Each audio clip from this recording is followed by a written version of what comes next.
મિત્રો, અમેરિકા અને ઈરાન વચ્ચે ફરી એકવાર ભયંકર યુદ્ધ શરૂ થઈ ચૂક્યું છે. મીડિયા રિપોર્ટ અનુસાર અમેરિકી સેનાએ દક્ષિણ ઈરાનના દરિયાકાંઠા વિસ્તારોમાં અને ટાપુઓ પર મોટો બોમ્બમારો કર્યો છે.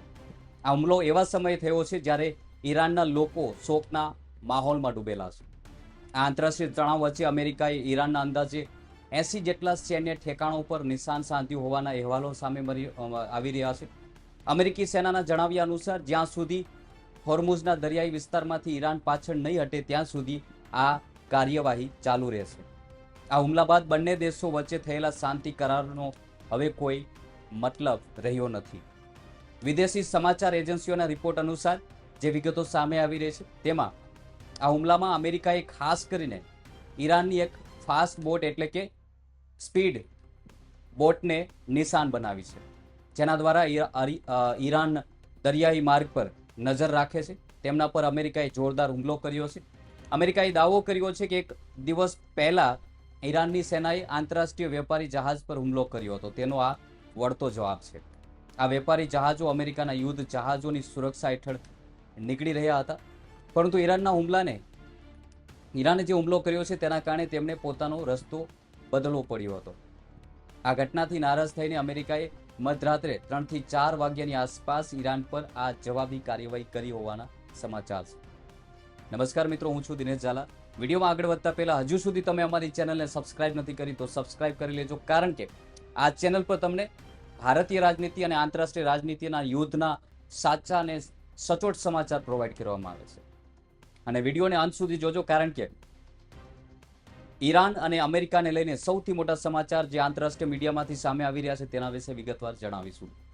મિત્રો, અમેરિકી સૈન્ય કમાન્ડ એટલે કે સેટકોમના સત્તાવાર નિવેદન અનુસાર 7 જુલાઈએ આ ઓપરેશન પૂરું કરવામાં આવ્યું હતું. અમેરિકાએ Irani air defence system, command and control network, 30 જેટલી રડાર સાઇટ અને મિસાઇલ કેન્દ્રો પર સચોટ હથિયારોથી હુમલો કર્યો છે. આ સિવાય ઇસ્લામિક રેવોલ્યુશન ગાર્ડ કોપ્સની 60 થી વધુ નાની બોટોને પણ નષ્ટ કરવાનો દાવો કર્યો છે અમેરિકા દ્વારા. અમેરિકાનો હેતુ ઈરાનની એ તાકાતને નબળી પાડવાનો છે જેનાથી તે આંતરરાષ્ટ્રીય વેપાર માર્ગ પર નિયંત્રણ મેળવવાનો પ્રયાસ કરી રહ્યો છે. પરંતુ આ હુમલા સામે ઈરાને પણ નમતું જોખ્યું નથી. અમેરિકાના બોમ્બમારાના થોડા જ કલાકોમાં ઈરાનની સેનાએ જોરદાર જવાબી હુમલો શરૂ કર્યો હતો.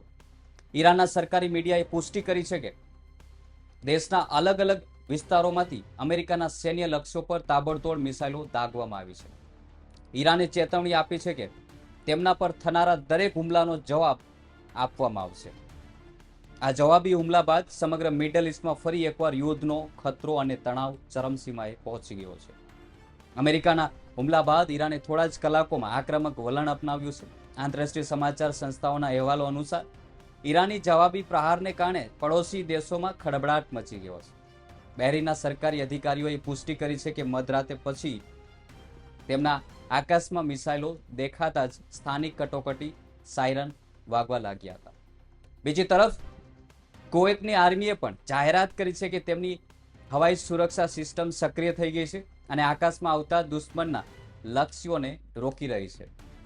રાજકીય વિશ્લેષકોના જણાવ્યા અનુસાર બહેરીન અને કુવૈત એવા દેશો છે જે આ વિસ્તારમાં અમેરિકાના સૌથી નજીકના માનવામાં આવી રહ્યા છે. મિડલ ઇસ્ટના અન્ય દેશોના આ વિવાદથી અંતર જાળવી રહ્યા છે આ બંને દેશો, પરંતુ કુવૈત અને બહેરીન જ અમેરિકાની સેનાને પોતાની જમીનનો ઉપયોગ કરવા દઈ રહ્યા છે તેવા પણ સમાચાર અને અહેવાલો છે. એવું માનવામાં આવી રહ્યું છે કે અમેરિકાએ ઈરાનના ટાપુઓ પર જે બોમ્બમારો કર્યો છે તેમાં આ બંને દેશોના સૈન્ય સમર્થકોનો ઉપયોગ કરવામાં આવ્યો છે, એટલે કે આ બંને દેશોનો સાથ લઈને હુમલો કરવામાં આવ્યો છે.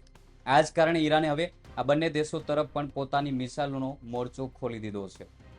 ઈરાની સૈન્ય પાંખ એટલે કે IRGCએ સ્પષ્ટ શબ્દોમાં ચેતવણી આપી દીધી છે કે તેઓ કોઈ પણ કિંમતે નબળા પડવાના નથી. મીડિયા અહેવાલો અનુસાર જો અમેરિકાએ ઈરાનના 80 ઠેકાણો પર હુમલો કર્યો હોવાનો દાવો કર્યો છે, તો સામે પક્ષે ઈરાને પણ અમેરિકાના કથિત 85 સૈન્ય લક્ષ્યોને નિશાન બનાવવાના હોવાની ચર્ચા મીડિયામાં છે. ઈરાની જનતામાં પણ અમેરિકા સામે ભારે રોષ જોવા મળી રહ્યો છે. અંતિમ યાત્રા દરમિયાન લોકોમાં ટ્રમ્પ વિરોધી નારાઓ ગુંજી રહ્યા છે, જે દર્શાવે છે કે આ લડાઈ હવે માત્ર સૈન્ય પૂરતી મર્યાદિત નથી રહી, પરંતુ લોકોમાં ગુસ્સાઓ ખૂબ જ વધી ગયો છે.